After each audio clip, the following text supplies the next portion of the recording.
Assalamualaikum warahmatullahi wabarakatuh. Apa kabar pemirsa? Senang sekali saya Farah Pumnas yang akan bersama Anda dalam program talk show Adikarya Parlemen. Kali ini pemirsa sudah bergabung dengan saya melalui Zoom meeting. Beliau adalah anggota Komisi 1 DPR Provinsi Jawa Barat, Bapak Tobias Ginanjar Saidina. Assalamualaikum Pak. Waalaikumsalam warahmatullahi wabarakatuh. Sehat ya Pak? Alhamdulillah. Gimana Alhamdulillah. sebalik? Nah, saya juga alhamdulillah sehat. Ini di tahun 2022 ada yang baru dari Bapak Bapak Tobias Ginanjar Saidina. Jadi kalau misalnya sebelumnya kita mengetahui kalau Bapak di Komisi 2 ya Pak ya, yang membidangi salah satu partner kerjanya adalah UMKM, terus udah gitu pariwisata juga segala macamnya. Namun untuk saat ini di tahun 2022 mendapatkan tugas baru dari fraksi ya Pak, untuk pindah ke Komisi 1 yang membidangi pemerintahan. Ini seperti apa Pak? Iya, kebetulan di tahun 2022 ini ada penyegaran ya yang dilakukan berbagai fraksi, termasuk fraksi Gerindra Persatuan, di mana ada beberapa anggota yang dirotasi. Tentunya atas kemauan sendiri. Kalau saya kebetulan atas kemauan sendiri karena saya ini kan anak baru. Baru periode ini ya Pak? baru periode ini, jadi ingin lebih banyak belajar. Takutnya kalau saya hanya di satu komisi, saya hanya mengetahui dan menguasai di satu bidang itu aja. Saya ingin pindah-pindah supaya saya banyak ilmu baru, banyak pengetahuan baru di komisi-komisi lain. Oke. Setelah hampir 2 tahun Bapak berada di Komisi 2, akhirnya Bapak mulai pindah. Tadi seperti Bapak bilang adalah mencoba menggali, mengeksplor ya Pak, ilmu-ilmu yang memang ada di DPR di Provinsi Jawa Barat. Nah, Komisi 1 membidangi bidang pemerintahan yang kalau misalnya dibilang ini cukup berat Pak. Nah, menurut Bapak seperti apa nih? Komisi 1 ini seperti apa? Ya, sebenarnya saya belum terlalu mendalami secara dalam ya, karena kan baru masuk Komisi 1 itu kalau nggak salah di Januari pertengahan. Nah, kebetulan pada saat saya masuk Komisi 1 itu, saya lagi ditugaskan di Pansus. Saya belum banyak terlibat dalam kegiatan-kegiatan komisi, lebih banyak terlibatnya di Pansus. Tapi secara garis besar, Komisi 1 ini kan membidangi pemerintahan ya. Memang cocok dengan studi saya dulu. Saya kan sarjana administrasi publik lah, jadi agak-agak lah gitu. Oke, ini kan salah satu tugas dan fungsi dari Komisi 1 yang terkait dengan pemerintahan. Ini banyak sebenarnya Pak ya, masalah aset juga, terus lagi pula terkait dengan, ini sudah mulai tahun-tahun berat juga untuk Komisi 1. Karena persiapan untuk menjelang tahun 2024. Pilkada, kita akan menghadapi pilkada ya, baik di dewan juga baik di eksekutif maupun juga di legislatif. Nah, ini kan tentu saja harus Pak, mungkin seperti yang Bapak bilang memerlukan kesiapan juga nih. Menurut Bapak sendiri seperti apa? Ya, memang Komisi 1 itu memang tidak seperti Komisi 2 ya, yang banyak sentuhan dengan masyarakat langsung ya, isunya. Tapi walaupun tidak banyak bersentuhan langsung dengan masyarakat, Komisi 1 itu mempunyai peranan yang penting juga, di mana di dalamnya yang tadi disebutkan oleh Mbak Farhat, bahwa masalah aset ini masuk di Komisi 1.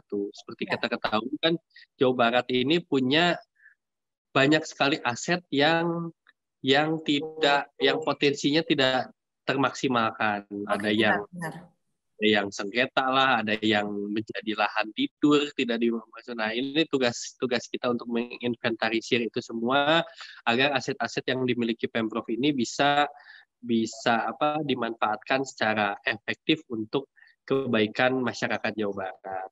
Nah, tadi disebutkan bahwa 2024 ini kita akan menghadapi pemilu serentak.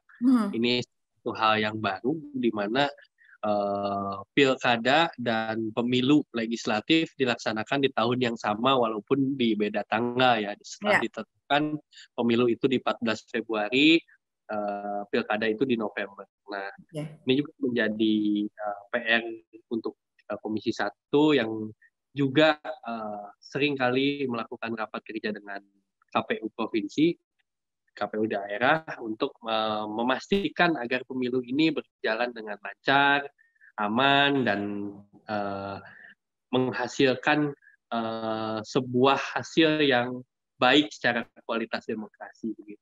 Oke, tadi Bapak bilang 14 Februari. Ini sebenarnya ya kalau misalnya secara dunia internasional kan hari kasih sayang ya Pak. Tapi biasanya orang Indonesia kan justru ini malah sebelumnya gontok-gontokan kalau misalnya ini. Nah, ini Bapak melihatnya seperti apa? Mindset dari masyarakat atau juga rakyat Indonesia terkait dengan kalau misalnya ada kesukaan gitu ya terhadap tokoh atau juga seseorang gitu. Ini kan sangat mendarah daging gitu loh Pak. Dalam artian baik di media sosial maupun di dunia nyata ini mereka begitu mendalami peran ya Pak ya terhadap kesukaan ini seperti apa Pak? Bapak menyikapi ini semua. Sudah siapkah untuk masyarakat Indonesia menghadapi pemilu yang akan datang? Karena yang kemarin aja kayaknya masih ada sisanya nih Pak.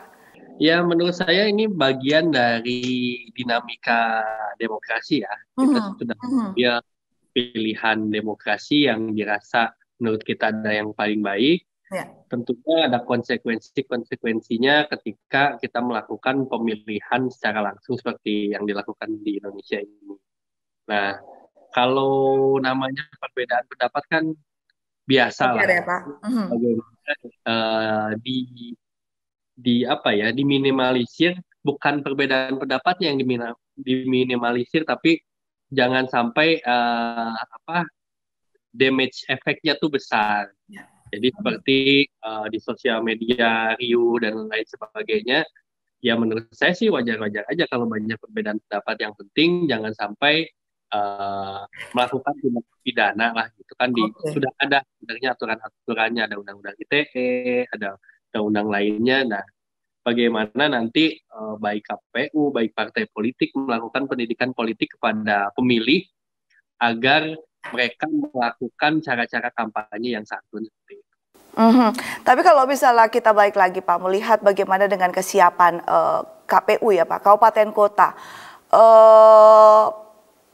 Provinsi Jawa Barat merupakan salah satu provinsi yang terbesar di Indonesia. Tentu saja memerlukan kesiapan bukan hanya anggaran ya Pak ya, tapi bagaimana dengan semua fasilitas sarana dan prasarana untuk mendukung kelancaran dari pilkada nantinya gitu loh. Untuk saat ini proses-proses apa Pak yang memang sudah mulai dilakukan, karena walaupun masih 2 tahun lagi gitu, tapi kan memang Indonesia ini kan seperti Bapak ketahui bersama, ini kan serentak seluruh Indonesia kan Pak ya, memerlukan proses juga. Seperti apa nih Pak melihatnya? Iya, kalau secara waktu memang tanggal 14 Februari itu kan kurang dari 2 tahun lagi ya. Artinya kurang dari 2 tahun kita sudah melaksanakan pemilihan umum. Nah tentunya waktu 2 tahun ini bukan waktu yang singkat bukan waktu yang lama di politik. Artinya bisa dikatakan ini cukup singkat. Karena itu tentunya baik KPU maupun pemerintah harus menyiapkan dan mengawal tahapan-tahapan pemilu yang ada. Nah saat ini kan di pusat ini baru terpilih kemarin komisioner KPU dan komisioner Bawaslu. Nah tentunya nanti di daerah juga banyak yang masa jabatannya habis, nanti akan diisi kembali. Jadi banyak komisioner di daerah ini yang habisnya tuh nggak bareng gitu. Jadi yang mepet ke hari besar ya Pak ya. Nah, oleh karena itu ini harus dihitung betul, harus dipersiapkan betul bagaimana nanti para komisioner yang baru itu telah siap dengan jangka waktu yang terbatas ini gitu. Nah, dari anggaran pun ini kan pemilu itu bukan hajatan yang berbiaya murah ya, triliunan habiskan. Ya, benar. Kan di provinsi sendiri sudah mulai coba menghitung-hitung, menganggarkan harus besar di tengah keterbatasan anggaran saat ini dengan COVID dan sebagainya macamnya, ya ini harus dipersiapkan betul. Oke, oke. Ini kalau misalnya sebelumnya memang dari Badan Pembentukan Peraturan Daerah, ya seperti yang diusulkan oleh Gubernur sudah ada mempersiapkan dana cadangan daerah ya Pak ya untuk kesiapan pada tahun 2024 mendatang. Nah, ada 2 tahun Pak masa perencanaan ataupun masa pemenuhan anggaran untuk menjelang 2024. Sebenarnya seberapa besar sih Pak dana yang memang diperlukan untuk benar-benar bisa untuk benar-benar bisa mengcover semua kebutuhan yang memang kita perlukan dalam pilkada serentak ini Pak? Kalau melihat dari sejarah, memang dana pemilu itu dari periode ke periode selalu bertambah ya, Ya.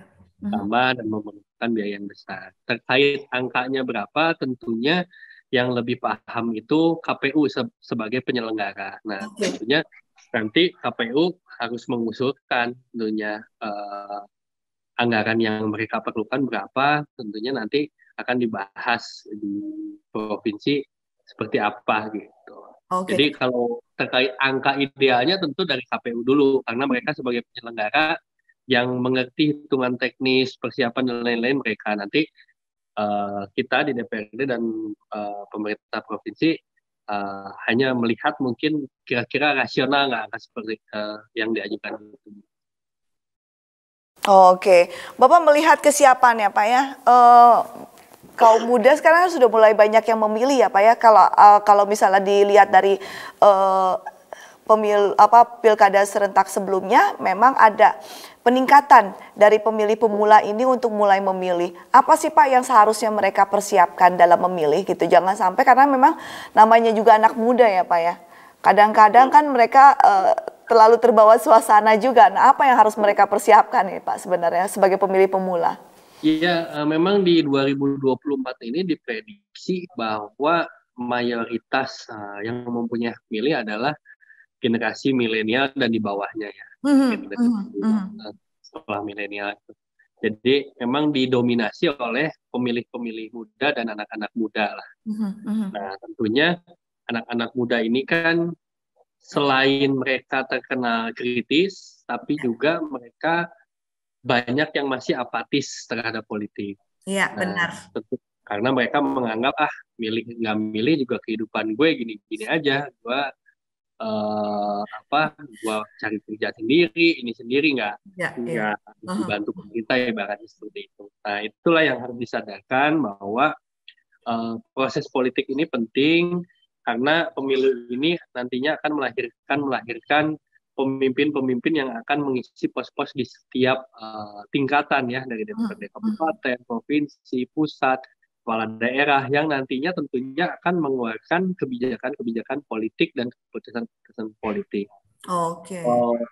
Nah, disadari atau tidak, keputusan politik itu sangat mempengaruhi hidup mereka tanpa mereka sadari. Ibaratnya misalnya anak-anak muda ke nongkrong-nongkrong di kafe, mereka menganggap bahwa mereka nongkrong di kafe tidak ada hubungannya dengan politik, padahal ada pajak restoran atau pajak makanan yang dia bayar itu merupakan keputusan politik. Iya. Oke, perlu nggak Pak diadakan sosialisasi untuk para generasi muda ini agar tentu saja mereka mempunyai pandangan yang berbeda gitu, bahwa sebenarnya ya dalam pemilihan itu diperlukan juga kedewasaan dalam memilih kan Pak? Oh perlu, makanya dari itu peran KPU dan pemerintah nantinya bukan hanya dalam menyelenggarakan pemilu tok, tapi juga dalam melakukan sosialisasi seperti apa, bahwa maksudnya apa ya, ketika memilih pemimpin itu atau mencari informasi dari pemimpin itu seperti apa. Jadi maksudnya ada ajakan-ajakan, ada rangsangan-rangsangan agar mereka itu bisa mendapatkan pemahaman yang luas terhadap calon-calon yang akan dipilih nanti. Oke, Bapak melihatnya seperti apa Pak? Penetapan tanggal yang memang sudah dipilih oleh pemerintah, 14 Februari. Ini tanggal yang romantis sebenarnya ya Pak ya? Ya itu kan sebenarnya kalau dari rezim-rezim pemilu sebelumnya kan biasanya dilakukan di April ya. Aha. Dan itu dimajukan ke Februari itu karena 2024 nanti kan tahunnya bersamaan dengan pilkada. Oh. Kalau dilakukan dengan April, di April itu terlalu mepet ke pilkada apanya persiapannya, makanya KPU meminta maju ke Februari Mhm. supaya spare ke Ada spare waktu pilkadanya ya, yang Pak? juga ada spare gitu. Jadi menurut saya Oh. ya tepat-tepat saja, yang penting KPU-nya siap dan kita juga sebagai peserta pemilu nantinya juga sudah siap juga.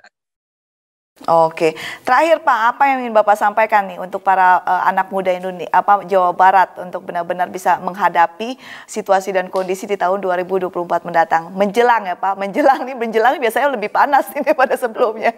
Silakan Bapak. Iya, 2024 ini adalah sejarah baru buat negara kita, di mana nanti di tahun yang sama kita akan menyelenggarakan pemilu legislatif, presiden, serentak tahunnya dengan pemilu pilkada, bupati, dan gubernur ya, wali kota, gubernur. Nah, tentunya uh, hasil pemilu nanti adalah yang akan menentukan nasib bangsa 5 tahun ke depan. Oleh karena itu, kepada para anak-anak muda, jangan apatis. Kalau bisa cari dari sekarang mulai mencari informasi mengenai rekam jejak calon-calon nantinya, Mhm. agar ketika memilih nantinya bisa didasarkan dengan keputusan yang bijaksana, yang tepat, dan bisa membawa hasil yang baik buat masyarakat Indonesia dan khususnya di Jawa Barat. Oke, tapi yang pasti harus memilih dengan kepala dingin ya Pak, jangan hati yang panas. Ya, beda pendapat biasa, yang penting jangan sampai terlalu die hard. Oke, benar-benar. Bapak mungkin ini kan ada niatan gitu Pak untuk mencoba semua komisi di DPRD Provinsi Jawa Barat. Iya, saat ini kan kemarin 2 tahun udah di Komisi 2, Hmm. sekarang belum di Komisi 1 dulu. Mudah-mudahan nanti ikut pemilu terpilih lagi, pengen coba di komisi lain. Oke, baik. Bapak terima kasih untuk waktunya. Salam untuk keluarga, tetap sehat ya Pak ya. Amin, amin. Baik. Terima kasih Bapak. Assalamualaikum. Waalaikumsalam. Ya, pemirsa, baru saja Anda simak perbincangan saya dengan anggota Komisi 1 DPRD Provinsi Jawa Barat, Bapak Tobias Kinajar Saidina, terkait dengan seperti apa kinerja beliau yang baru memasuki dunia baru dalam dunia pemerintahan, dan tentu saja terkait juga bagaimana kesiapan anak muda nih untuk menghadapi tahun 2024 mendatang. Akhir kata pemirsa, saya Farah Mumtaz mewakili seluruh kerabat kerja petugas pamit undur diri. Wassalamualaikum warahmatullahi wabarakatuh. Sampai jumpa.